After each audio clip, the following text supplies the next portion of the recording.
Welcome to M1 news.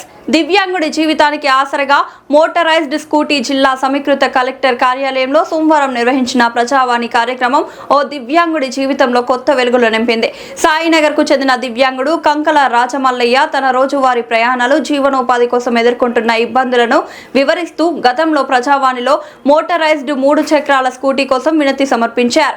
ఆ విజ్ఞప్తిని అధికారులు సానుకూలంగా పరిశీలించి వికలాంగుల సంక్షేమ శాఖ ఆధ్వర్యంలో స్కూటీ మంజూరు చేశారు. ఈ సందర్భంగా జిల్లా కలెక్టర్ సందీప్ కుమార్ ఝా, అదనపు కలెక్టర్ బెన్షాలం కలెక్టరేట్ మెయిన్ కాన్ఫరెన్స్ హాల్లో రాజమల్లయ్యకు మోటరైజ్డ్ స్కూటీని అందజేశారు.